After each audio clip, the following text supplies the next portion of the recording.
Hello, this is GardenSerenity back with another episode of The Sinking City. Today we're going to try out something new. My wife is going to read Lovecraft stories while I play the game. I hope you enjoy it.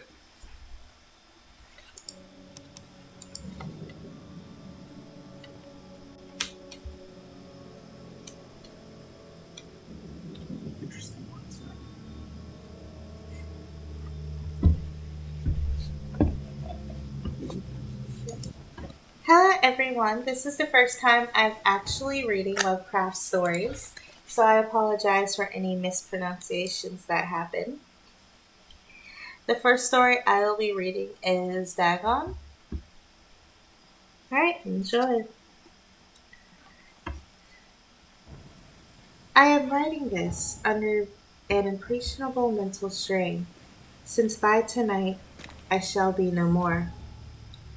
Penniless, and at the end of my supply of the drug which alone makes life endurable. I can bear the torture no longer, and shall cast myself from this garret window into the squalid street below. Do not think from my slavery to morphine that I am a weakling or a degenerate. When you have read these hastily scrawled pages, you may guess, though never fully realize, why it is that I must have forgetfulness or death.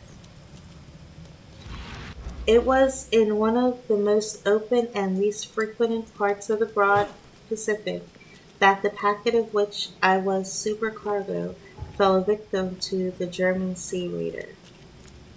The Great War was then at its very beginning, and the ocean forces of the Hun had not completely sunk into their later degradation, so that our vessel was made a legitimate prize, whilst we of her crew were treated with all fairness and consideration due us as naval prisoners.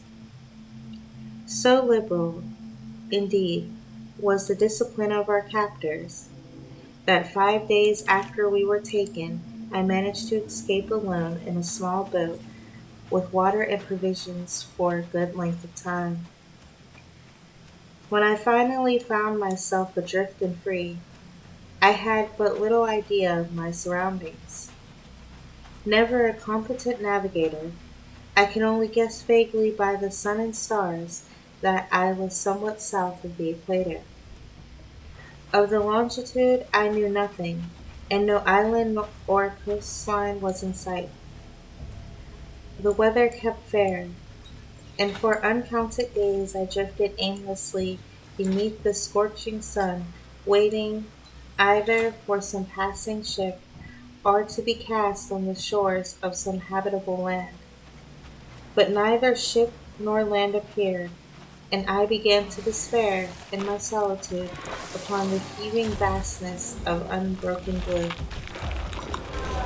The change happened whilst I slept. Its details I shall never know. For my slumber, though troubled and dream-infested, was continuous. When at last I awaked, it was to discover myself half sucked into the slimy expanse of hellish black mire which extended about me in monotonous undulations as far as I could see, and in which my boat lay grounded some distance away.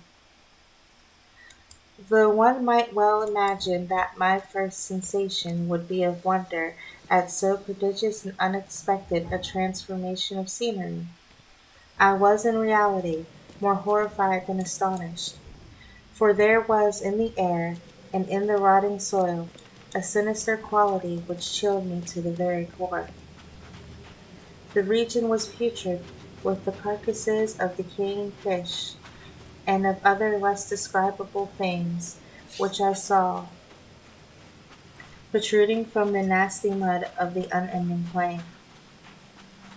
Perhaps I should not hope to convey in mere words the unutterable hideousness that can dwell in absolute silence and barren immensity. There was nothing within hearing, and nothing in sight save a vast reach of black slime.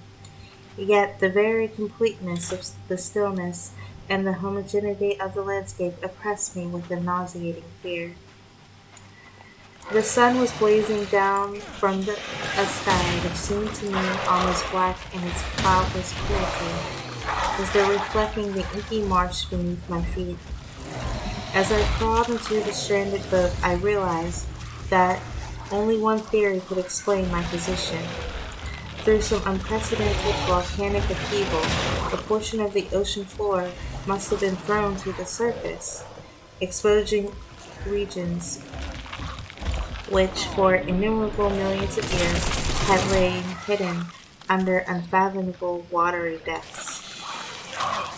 So great was the extent of the new land which had risen beneath me that I could not detect the faintest noise of the surging ocean, strain my ears as I might.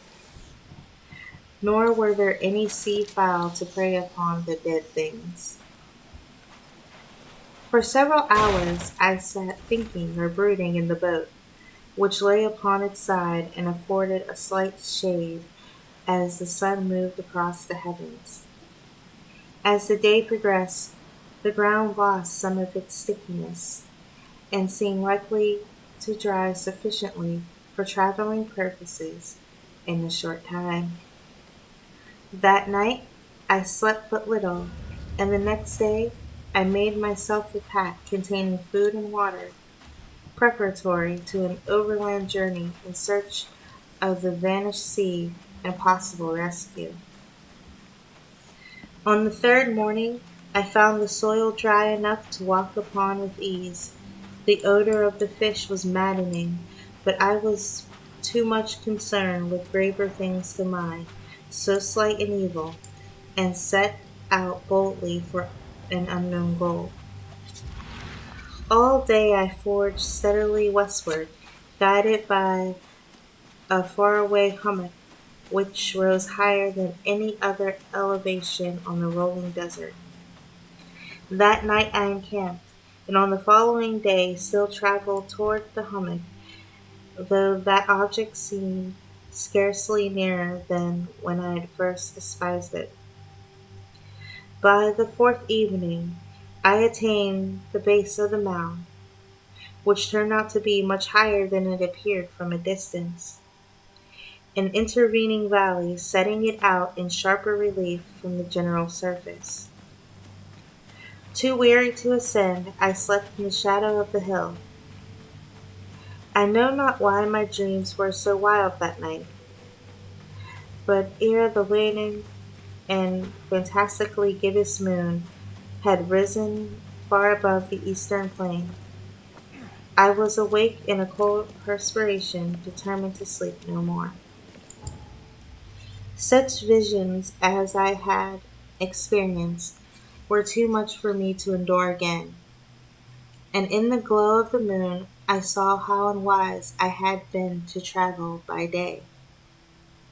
Without the glare of the parching sun, my journey would have cost me less energy. Indeed, I now felt quite able to perform the ascent which had deterred me at sunset. Picking up my pack, I started for the crest of the eminence. I have said that the unbroken monotony of the rolling plain was a source of vague horror to me, but I think my horror was greater when I gained the summit of the mound and looked down the other side into an immeasurable pit or canyon, whose black recesses of the moon had not yet soared high enough to illumine. I felt myself on edge of the world, peering over the rim into a fathomless chaos of eternal night.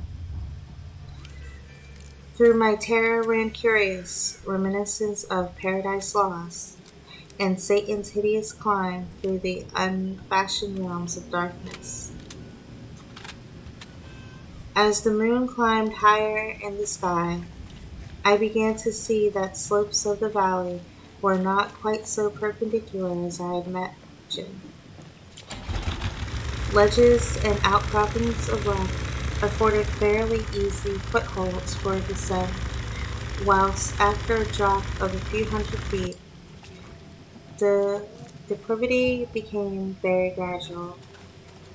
Urged on by an impulse which I cannot definitely analyze, I scrambled with difficulty down the rocks and stood on the gentler slope beneath, gazing into the Stygian deeps, where no light had yet penetrated.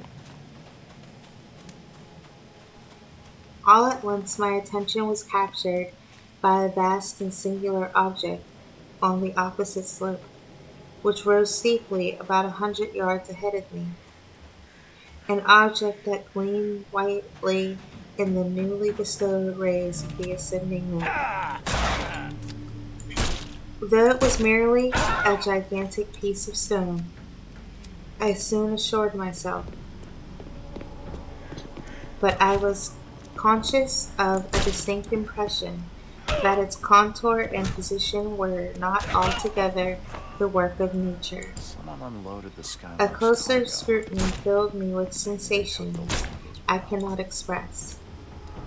For despite its enormous magnitude and its position in an abyss which had yawned at the bottom of the sea since the world was young, I perceived beyond a doubt that the strange object was a well-shaped monolith whose massive bulk had known the workmanship and perhaps the worship of living and thinking creatures.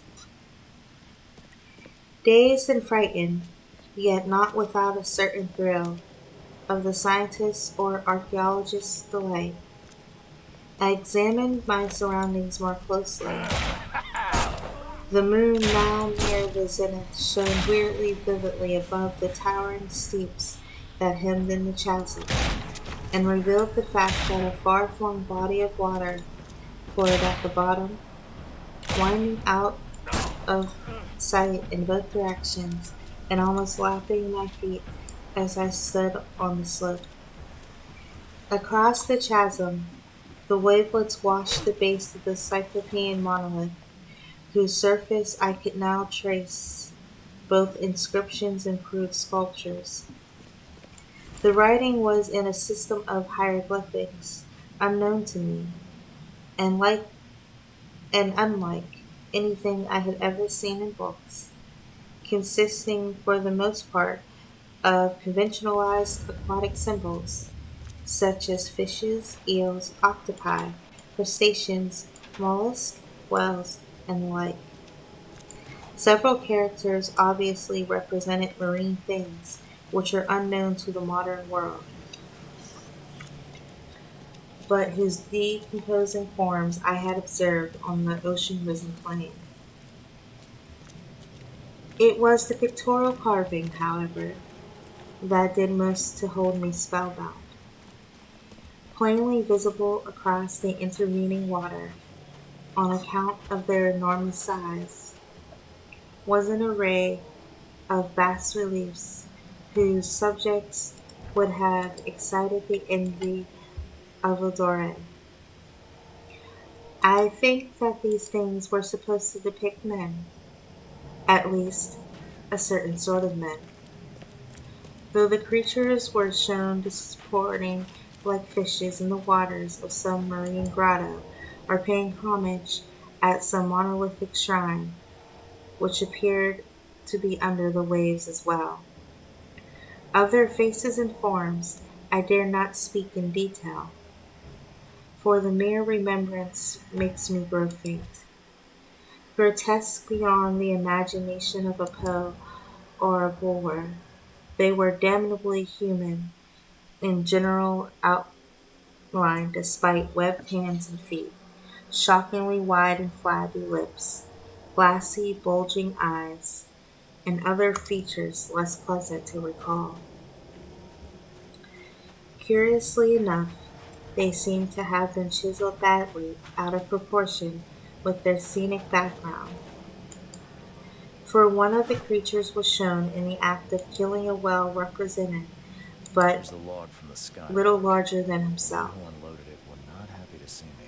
I Unloaded? remarked as I say their Person with the stomach. grotesqueness and They were strange crates size, and but armed in a men on moment guard. decided Looked like a they were blueprint. merely the imaginary I gods dealt of with some them primitive and fishing found or their seafaring private tribe. property. But all that cargo, a small fortune. Some tribe whose last Perhaps descendant you're had right. perished Better eras to be before poor the than first dead. A ancestor wise decision. of the Piltdown or Neanderthal Here's man the was ship log born. from the Red Queen. I Awestruck suggest it's at this best not to unexpected read. glimpse That into a bad? past beyond the Well, I only need the conception last page. of the most Is daring it intact? Yep, all the anthropologist, pages are there. I Great. stood musing whilst the moon Here's cast the clear reward. reflections on the silent channel before me. Then suddenly I See saw you it, later. with only a slight turn to mark its rise to the surface. The thing slid into view above the dark waters.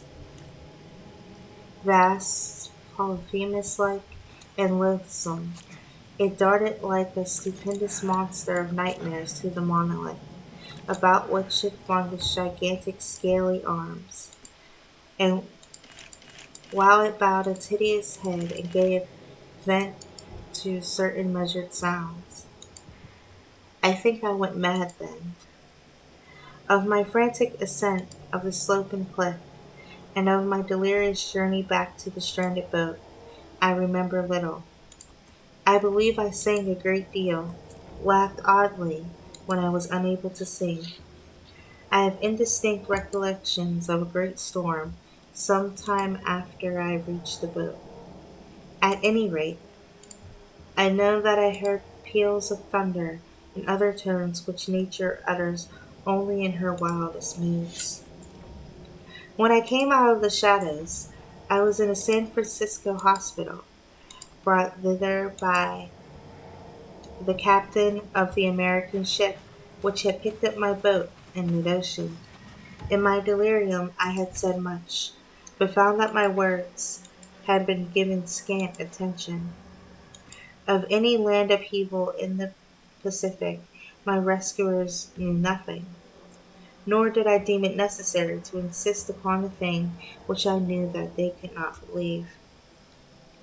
Once I sought out a celebrated ethnologist and amused him with the peculiar questions regarding the ancient Philistine legend of Dagon, the fish god, but soon perceiving that he was hopelessly conventional, I did not press my inquiries. It is at night, especially when the moon is gibbous and waning, that I see the thing. I tried morphine, but the drug has given only transient surcease and has drawn me into its clutches as a hopeless slave. So now I am to end it all, having written a full account for the information or the contemptuous amusement of my fellow men. Often I ask myself if it could not all have been a pure phantasm, a mere freak of fever as I lay sun-stricken and raving in the open boat after my escape from the German man of war. This, I ask myself, but ever does there come before me a hideously vivid vision in reply. I cannot think of the deep sea without shuddering at the nameless things that may at this very moment be crawling and floundering on its slimy bed, worshipping their ancient stone idols, and carving their own detestable likeness on submarine obelisks of water-soaked granite. I dream of a day when they may rise above the billows to drag down in their reeking talons the remnants of puny war-exhausted mankind, of a day when the land shall sink and the dark ocean floor shall ascend amidst universal pandemonium. The end is near. I hear a noise at the door, as of some immense slippery body lumbering against it. It shall not find me. God, that hand, the window, the window. And that is the end of the first story. I'll have to say it was rather interesting.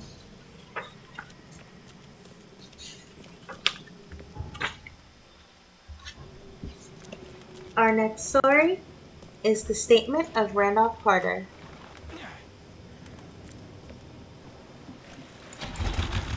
I repeat to you, gentlemen, that your inquisition is fruitless. Detain me here forever if you will. Confine or execute me if you must have a victim to perpetrate the illusion you call justice. But I can say no more than I have said already.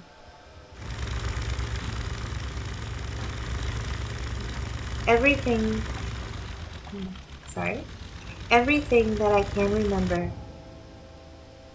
I have told you with perfect candor. Nothing has been distorted or conceited, and if anything remains vague, it is not only because of the dark cloud which has come over my mind, that cloud and the nebulous nature of the horrors which brought it upon me. Again I say, I do not know what has become of Harley Warren, though I think, almost hope he is in peaceful oblivion. If there be anywhere so blessed a thing, it is true that I have for 5 years been his closest friend, and a partial share of his terrible researches into the unknown. I will not deny, though my memory is uncertain and indistinct, that this witness of yours may have seen us together, as he says, on the Gainesville Pike, walking towards Big Cypress Swamp at 11:30 on that awful night. That we bore electric lanterns, spades, and a curious coil of wire with attached instruments, I will even affirm, for these things all played a part in the single hideous scene which remains burned into my shaken recollection. But of what followed, and of the reason I was found alone and dazed on the edge of the swamp next morning, I must insist that I know nothing save what I have told you over and over again. You say to me that there is nothing in the swamp, or near it, which could form the setting of that frightful episode. I reply that I knew nothing beyond what I saw. Vision or nightmare, it may have been. Vision or nightmare, I fervently hope it was. Yet it is all my mind retains of what took place in those shocking hours after we left the sight of men. And why Harley Warren did not return, he or his shade, or some nameless thing I cannot describe, alone can tell. As I have said before, the weird studies of Harley Warren were well known to me, and to some extent shared by me. Of his vast collection of strange rare books on forbidden subjects, I have read all that are written in languages of which I am master, but these are few compared with those in languages I cannot understand. Most, I believe, are in Arabic, and the fiend-inspired book which brought on the end, the book which he carried in his pocket out of the world, was written in characters whose like I never saw elsewhere. Warren would never tell me just what was in that book. As to the nature of our studies, must I say again that I no longer retain full comprehension? It seems to me rather merciful that I do not, for they were terrible studies, which I pursued more through reluctant fascination than through actual inclination. Warren always dominated me, and sometimes I feared him. I remember how I shuddered at his facial expression on the night before that awful happening, when he talked so incessantly of his theory, why certain corpses never decay, but rest firm and fat in their tombs for 1,000 years. But I do not fear him now, for I suspect he has known horrors beyond my ken. Now I fear for him. Once more I say that I have no clear idea of our object on that night. Certainly, it had much to do with something in the book Won't which budge. Warren carried with him. That ancient book in undecipherable characters, which had come to him from India a These aren't month your before. typical kitchen utensils. But I swear I do not know what it was we expected to find. Your witness says he saw us 11:30 on the Gainesville Pike, headed for Big Cypress Swamp. This is probably true, but I have no distinct memory of it. The picture seared into my soul is of one scene only, and the hour must have been long after midnight, for a waning crescent moon was high in the vaporous heavens. The place was an ancient cemetery, so ancient that I trembled at the manifold signs of immemorial years. It was in a deep, damp hollow, overgrown with rank grass, moss, and curious creeping weeds, and filled with the vague stench of my idle fancy, associated absurdly with rotting stone. On every hand were the signs of neglect and decrepitude, and I seemed haunted by the notion that Warren and I were the first living creatures to invade a lethal silence of centuries. Over the valley's rim, a wan, waning crescent moon peered through the noisome vapors that seemed to emanate from unheard of catacombs, My and by its esteemed feeble, patrons, wavering presenting beams my latest I could delicacy. distinguish Don't a be repellent greedy. array Don't of hurry to antique eat, slabs, please. urns, You'll centaurs, always be and my mausoleum most facades, well-regarded clients. all crumbling, moss-grown, and moisture-stained, and partly concealed by the gross luxuriance of the unhealthy vegetation. My first vivid impression of my own presence in this terrible necropolis concerned the acts of pausing with Warren before a certain half-obliterated I don't think the health inspector will be sepulchre pleased. and of throwing down some burdens which we seemed to have been carrying. I now observed that I had with me an electric lantern and two spades, whilst my companion was supplied with a similar lantern and a portable telephone outfit.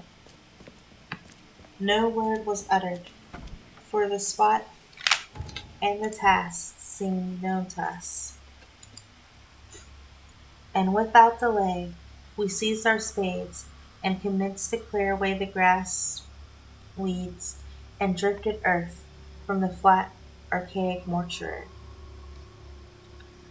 After uncovering the entire surface, which consisted of three immense granite slabs, we stepped back some distance to survey the charnel scene, and Warren appeared to make some mental calculations.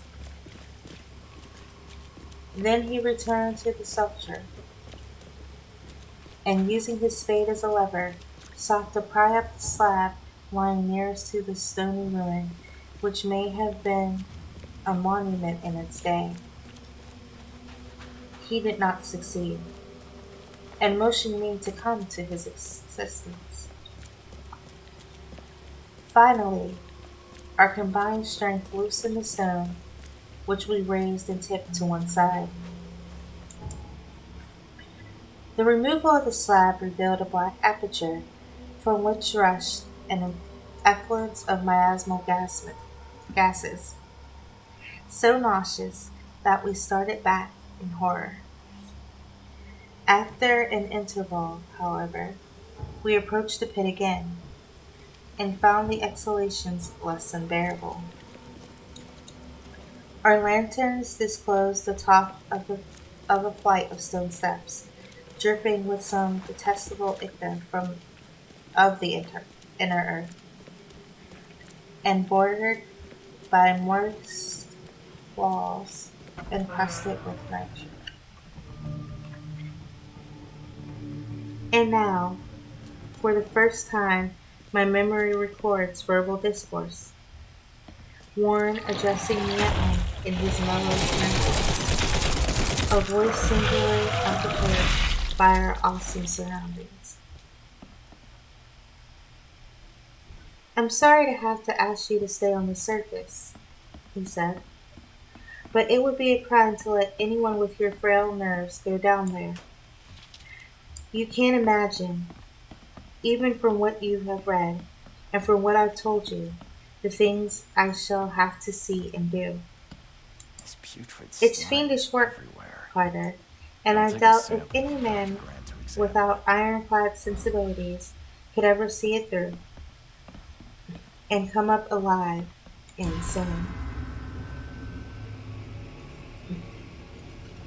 I do not wish to offend you, and heaven knows I'd be glad enough to have you with me. But the responsibility is in a certain sense of mine, and I couldn't drag a bundle of nerves like you down to probable death or madness. I tell you, you can't imagine what the thing is really like, but I promise to keep you informed over the telephone of every move. You see, I've enough wire here to reach to the center of the earth and back. I can still hear, in memory, those coolly spoken words, and I can still remember my remonstrances. I seemed Those bags desperately stink worse anxious than a to barrel of accompany rotten my friend fish. into the Or sepulchral depths, Fisk. yet Whatever. he proved inflexibly obdurate. At one time he threatened to abandon the expedition if I remained insistent, a threat which proved effective, since he alone held the key to the thing.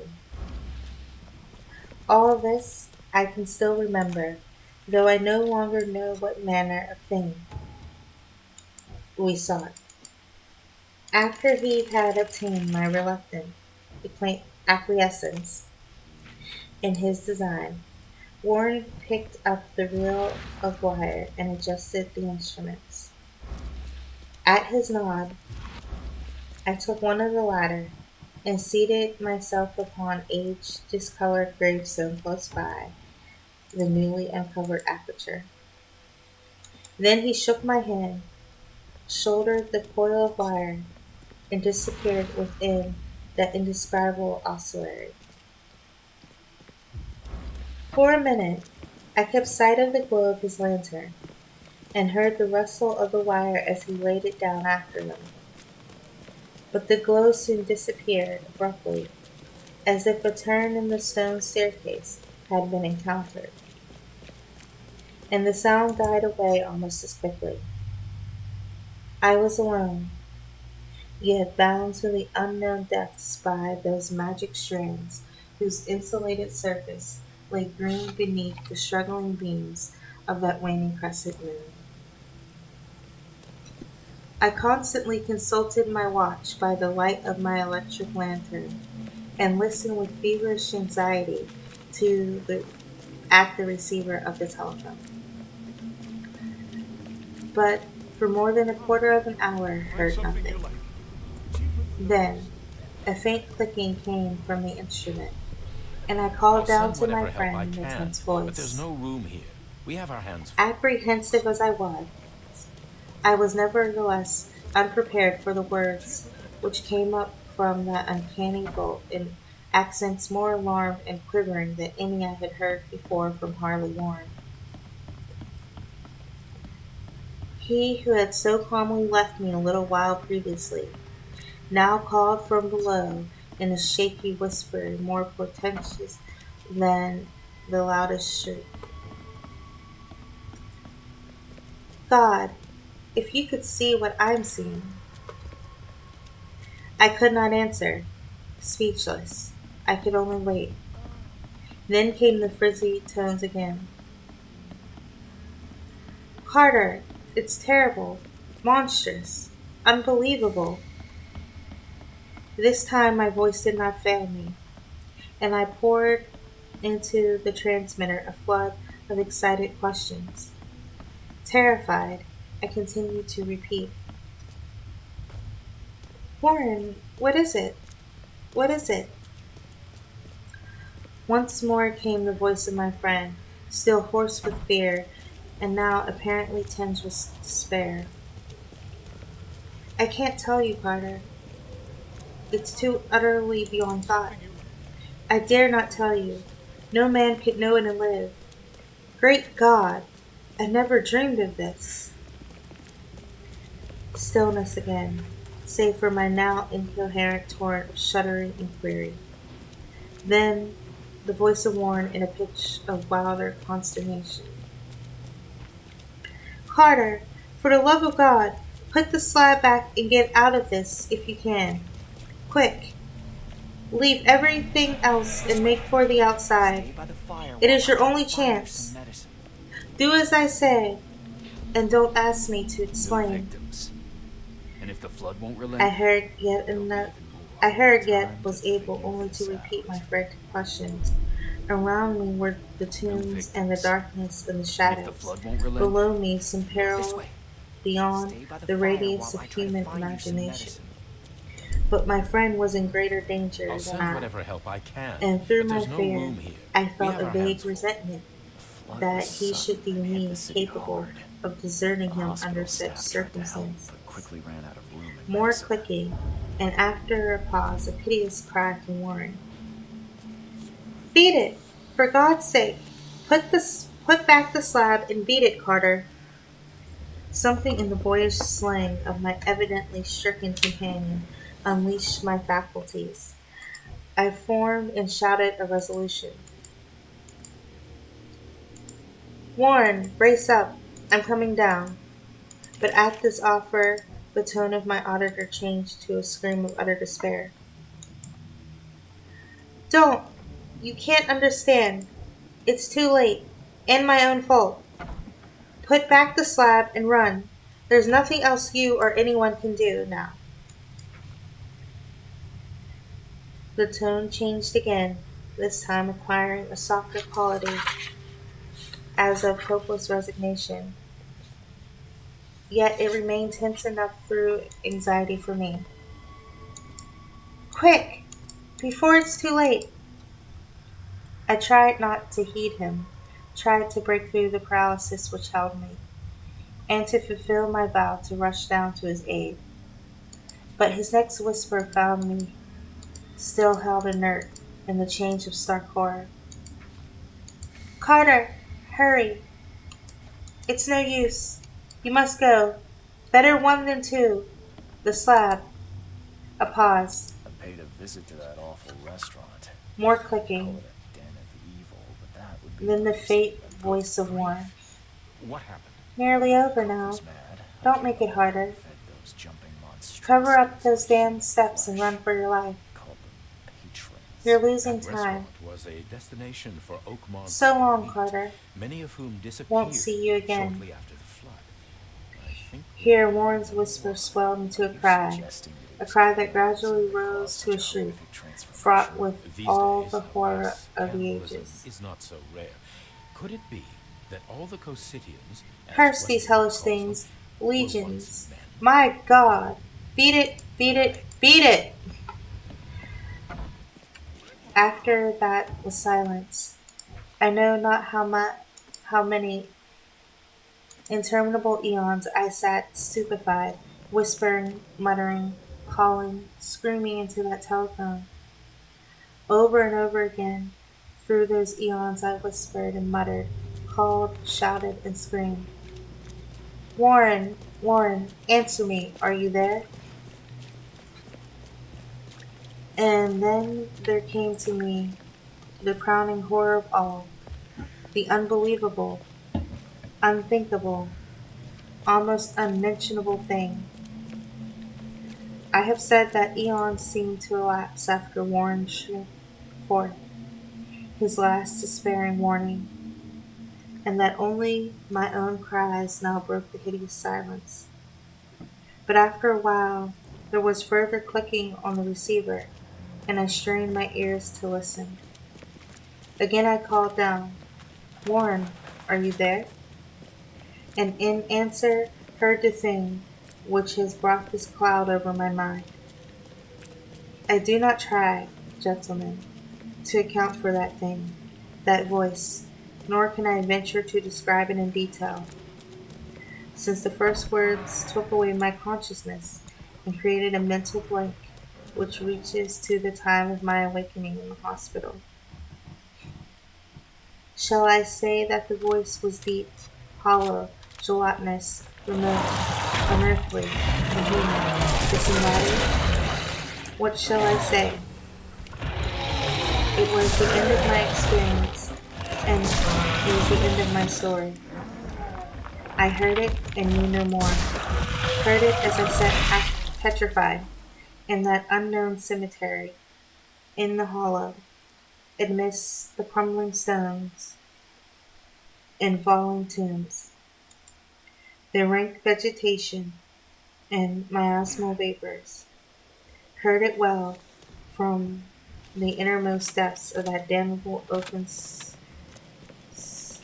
sepulchre as I watched amorphous necrophagous shadows beneath an accursed waning moon. And this is what it said. You fool, Warren is dead.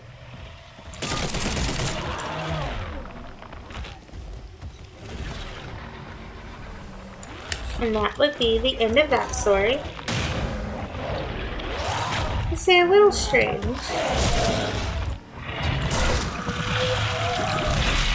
but not too bad.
The slime stinks even worse than the bodies.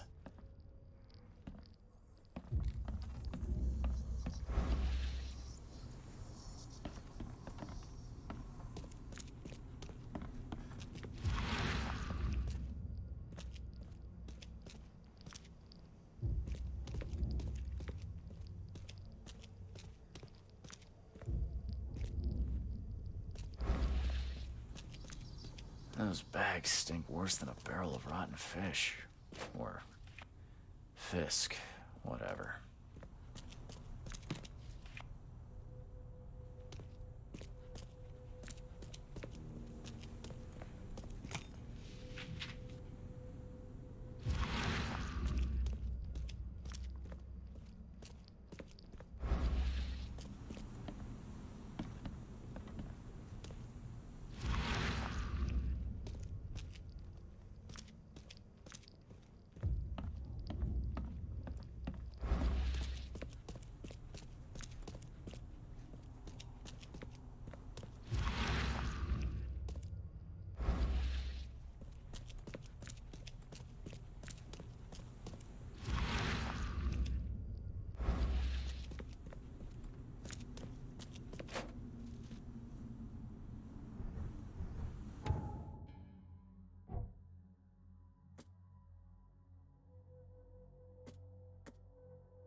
Bring them in before the neighbors see us. Are those the last ones? I did everything you asked, yeah? So when will my initiation begin?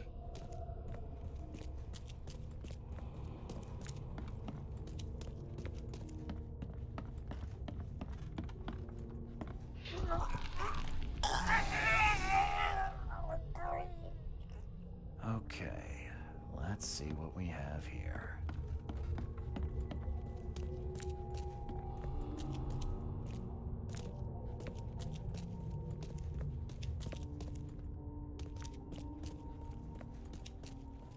Quick, bring them in before the neighbors see us.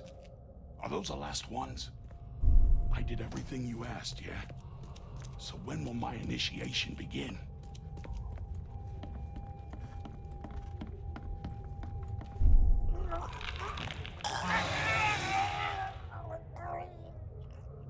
Members of a cult were disposing of bodies in the basement of the shop. The corpses merged together to form a huge monstrosity.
Find something.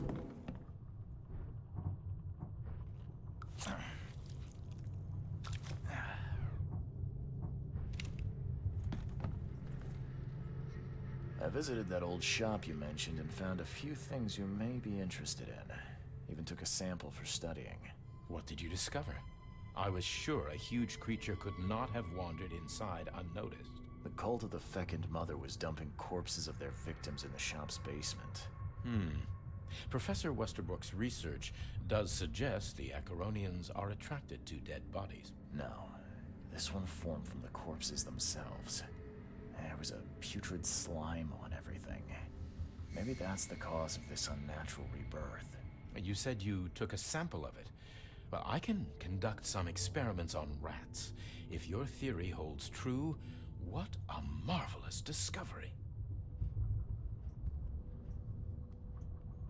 We've discovered a lot of disturbing information about the wild beasts. What are you gonna do with it? Well, I've already contacted the university. We'll cooperate to further study these phenomena. The public deserve to know. It would help them to protect themselves and others. It would cause mass hysteria. Doesn't the city have enough problems already? I must insist you keep all this confidential. I thought you wanted help. And I will, but we must prepare our advice carefully, with scientific rigor. We cannot rush this, my friend. Bye.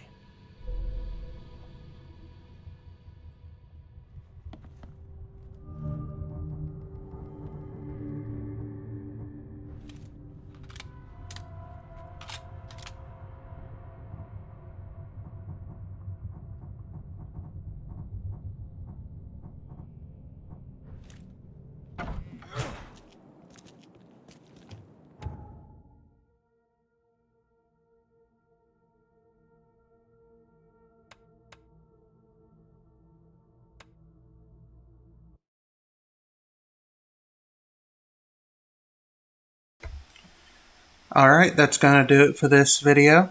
If you enjoyed it, please like and subscribe and drop me a comment if you want to hear more stories from my wife.